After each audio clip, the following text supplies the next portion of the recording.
Assalamualaikum dan salam sejahtera.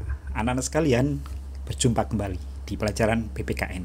Kali ini kita di bab yang keempat, yaitu bab terakhir di kelas 12, anak sekalian. Nah, yang kita bahas sekarang adalah masa demokrasi liberal, anak sekalian ya. Bagaimana keadaan persatuan dan kesatuan Indonesia pada masa demokrasi liberal. Demokrasi liberal ini anak sekalian terjadi pada tahun 1950 sampai 1959. Diingat-ingat itu ya. Itu adalah masa demokrasi liberal. Nah, bagaimana kok disebut dengan nama demokrasi liberal? Ikuti terus videonya anak sekalian.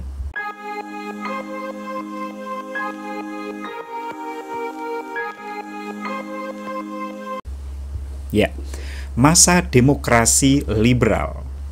Bentuk negara Indonesia pada periode ini adalah kesatuan yang kekuasaannya dipegang oleh pemerintah pusat. Artinya negara kesatuan dengan sistem sentralisasi, anak sekalian ya, belum ada desentralisasi. Semua urusan pemerintahan dari pusat sampai ke daerah dipegang oleh pemerintah pusat ya. Hubungan dengan daerah didasarkan pada asas desentralisasi. Jadi rupanya anak sekalian sudah mulai ada desentralisasi di mana daerah-daerah diberikan kewenangan untuk mengurus daerahnya sendiri, ya. Lalu bentuk pemerintahan yang diterapkan adalah republik. Berarti anak-anak sekalian Negara Kesatuan Republik Indonesia. Perlu kalian ketahui bahwa pada masa ini, pada masa demokrasi liberal ini, undang-undang dasar yang berlaku adalah Undang-Undang Dasar Sementara 1950 atau biasa disingkat dengan UUDS 1950. Nah, di Undang-Undang Dasar itu disebutkan memang bahwa bentuk negara Indonesia adalah kesatuan dan bentuk pemerintahnya adalah republik.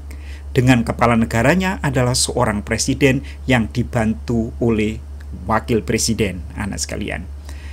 Kita lanjut. Sistem pemerintahan yang dianut pada periode ini adalah sistem pemerintahan parlementer dengan menggunakan kabinet parlementer dipimpin oleh seorang perdana menteri. Nah, ini yang membedakan dengan negara Indonesia saat ini ya, yang menggunakan Undang-Undang Dasar 1950, anak sekalian. Jadi pada masa itu bentuk negaranya adalah kesatuan, bentuk pemerintahannya adalah republik, dan sistem pemerintahannya adalah parlementer. Nah, kalau yang sekarang adalah bentuk negaranya kesatuan, bentuk pemerintahannya adalah republik, dan sistem pemerintahannya adalah presidensial. Sementara zaman demokrasi liberal, sistem pemerintahannya adalah parlementer yang dipimpin oleh seorang perdana menteri, ya anak sekalian. Jadi yang membedakan sistem pemerintahan presidensial yang sekarang dengan sistem pemerintahan parlementer yang dulu, ya, atau sama dengan Malaysia sekarang, anak sekalian ya. Kalau di dalam sistem pemerintahan presidensial, presiden memegang dua kekuasaan, yaitu sebagai kepala negara dan kepala pemerintahan. Jadi kalau di Indonesia saat ini, anak sekalian, yang presidensial, jadi presiden itu sebagai kepala negara dan juga sebagai kepala pemerintahan. Menteri-menteri adalah pembantu presiden, anak sekalian. Kekuasaan tertinggi pemerintahan ada di tangan presiden. Nah, lain halnya kalau di dalam sistem pemerintahan parlementer, seperti yang dilakukan Indonesia pada demokrasi liberal atau Malaysia sekarang, ya. Apa yang membedakan?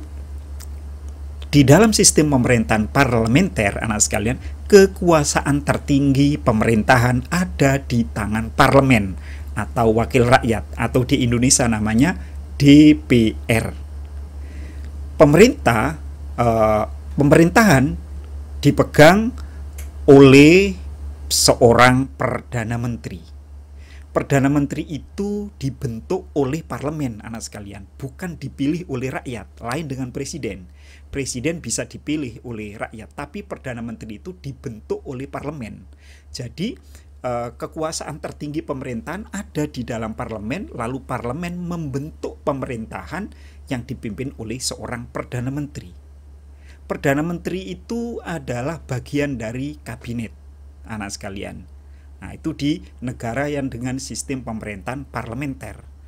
Di negara yang sistem pemerintahan parlementer, Perdana Menteri itu dan menteri-menterinya bertanggung jawab kepada parlemen. Ada satu lagi yang penting. Kalau di negara yang menganut sistem pemerintahan presidensil seperti di Indonesia, anak sekalian, antara parlemen atau DPR dengan presiden itu kedudukannya sederajat, tidak boleh saling menjatuhkan. Namun berbeda dengan di dalam sistem pemerintahan parlementer, di mana kedudukan parlemen lebih tinggi daripada kedudukan Perdana Menteri. Sehingga kalau parlemen tidak percaya ya, dengan Perdana Menteri dan kabinetnya, maka bisa mengajukan mosi tidak percaya. Dan jika mosi percaya itu diterima oleh parlemen, maka pemerintahan bisa dibubarkan, diganti, anak sekalian. Kita lanjut. Hal yang menyebabkan kondisi negara kacau pada periode ini adalah tidak berhasilnya Badan Konstituante menyusun undang-undang dasar yang baru. Anak sekalian, pada periode ini yang menganut demokrasi liberal, ya bebas anak sekalian, dan ciri dari sistem pemerintahan parlementer pada umumnya itu memang tidak stabil pemerintahan. Pemerintahan mudah sekali dijatuhkan, anak sekalian, karena memang di dalam sistem pemerintahan parlementer itu sering terjadi mosi tidak percaya. Jika ada kesalahan dari Perdana Menteri dan menteri-menterinya, maka kabinet itu bisa mudah sekali dijatuhkan. Nah, ketika itu juga terjadi demikian, anak sekalian, bahwa pemerintahan pada saat itu tahun 50 sampai 59 itu boleh dikatakan kacau. Ya. Kenapa, anak sekalian? Pada saat itu kita memiliki badan namanya konstituante. Konstituante itu adalah badan yang dipilih oleh rakyat pada pemilu yang pertama, yaitu tahun 1955. Tugas konstituante ini adalah untuk membuat undang-undang dasar sebagai ganti dari undang-undang dasar sementara. Tetapi anak sekalian, konstituante ini tidak berhasil membuat undang-undang dasar yang baru untuk menggantikan UUD-S 50. Sehingga keadaan di parlemen ini kacau, anak sekalian. Apa penyebabnya mereka tidak bisa berhasil? Karena masing-masing partai ini memiliki asas yang berbeda-beda. Ya, ada yang asasnya nasionalis, ada agama, ya, ada komunis, ya, dan mereka saling mempertahankan pendapatnya, sehingga keadaan menjadi tidak stabil. Ya, kita lihat selanjutnya. 7 pergantian kabinet. Maksudnya anak sekalian, selama tahun 1950 sampai 1959 itu terjadi 7 kali pergantian kabinet. Bermakna itu bisa jadi 7 kali pergantian Perdana Menteri. Seperti yang kita jelaskan di depan tadi, bahwa sistem pemerintahan parlementer itu cenderung tidak stabil karena adanya mosi tidak percaya, sehingga kabinet bisa diganti sewaktu-waktu kalau parlemen memerlukan. Kabinet apa saja? Ya, yang pertama ada Kabinet Nasir, 6 September 50 sampai 27 April 51. Anak sekalian, cukup singkat, hanya setahun lebih sedikit ya. Lalu kemudian Kabinet Sukirman, 27 April sampai 3 April 52, 1 tahun. Kabinet Wilopo 3 April 52 sampai 30 Juli 53, setahun lebih sedikit ya.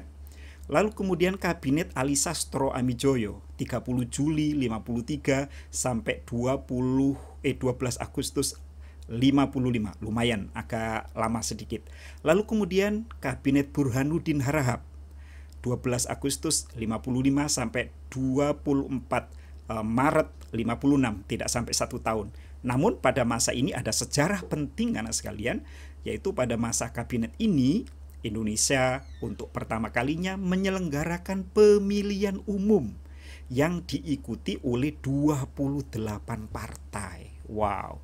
Berarti pada saat itu Indonesia sudah menganut multi partai atau menganut banyak partai.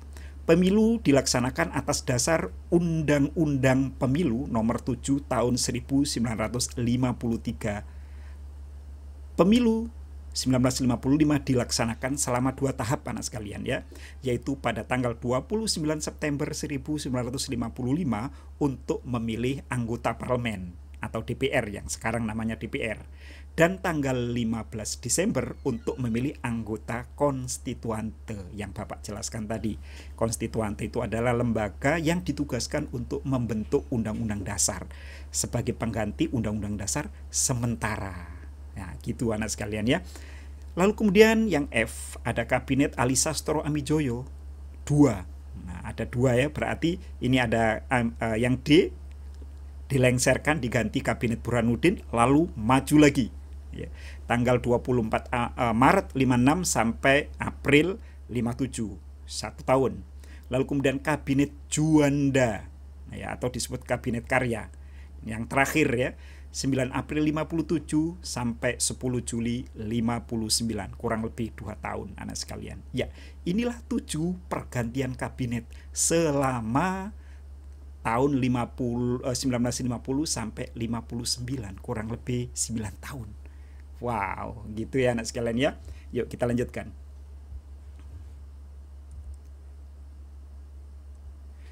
Nah, anak sekalian,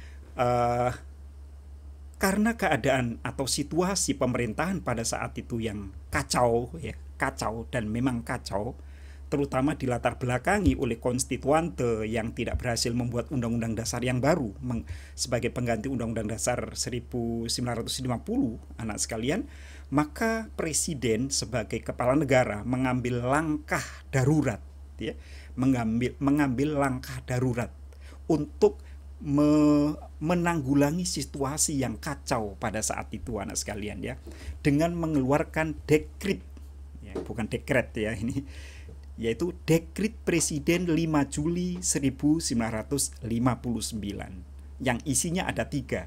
Pertama, pembubaran konstituante. Anak sekalian, walaupun di dalam Undang-Undang Dasar itu tidak boleh ya presiden membubarkan DPR, apalagi konstituante. Konstituante itu sekarang setingkat MPR. Namun dalam keadaan darurat, seorang kepala negara boleh mengambil langkah darurat, langkah penting untuk menyelamatkan negara. Maka konstituante dibubarkan oleh presiden.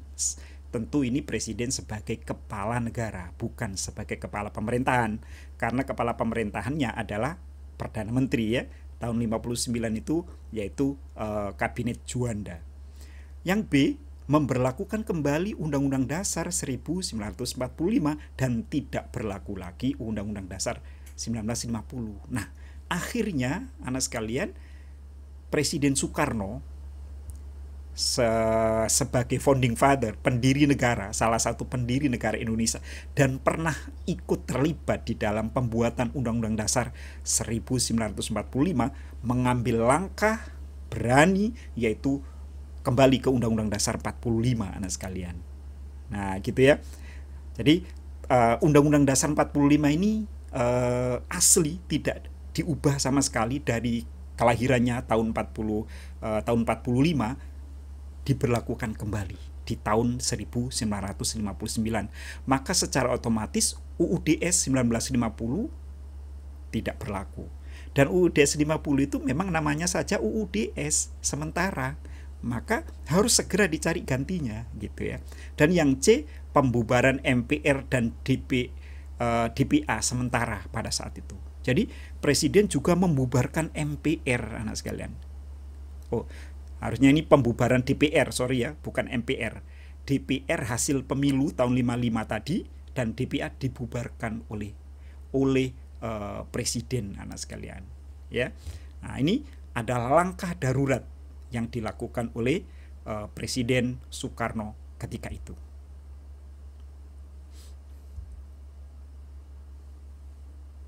Nah, anak sekalian, di tahun ini juga periode liberal ini 1950 sampai 1959 juga ada gerakan-gerakan separatis. Separatis itu adalah gerakan-gerakan yang ingin memisahkan diri dari Indonesia. Antara lain satu gerakan Darul Islam, Tentara Islam Indonesia, atau biasa disingkat DITII, ya, di daerah Sulawesi Selatan. Pemberontakan DITII di Sulawesi Selatan dipimpin oleh Kahar Muzakar. Lalu ada juga di Aceh, DITII di Aceh dipimpin oleh Daud Beureh. Dan yang ketiga di Kalimantan Selatan, pemberontakan DITII di Kalimantan Selatan dipimpin oleh Ibnu Hajar.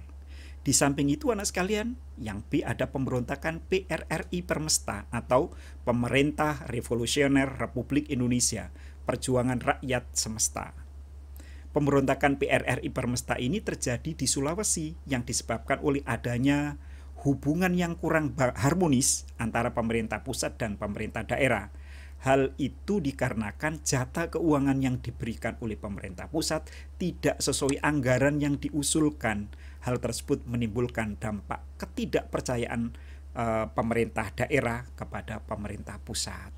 Nah, ini sekalian ya, ini sudah banyak terjadi pergerakan-pergerakan atau gerakan-gerakan separatis. Sama halnya sih dengan periode-periode sebelumnya ya, tahun 1945 sampai 49, lalu 49 sampai 50 itu juga banyak terjadi pemberontakan.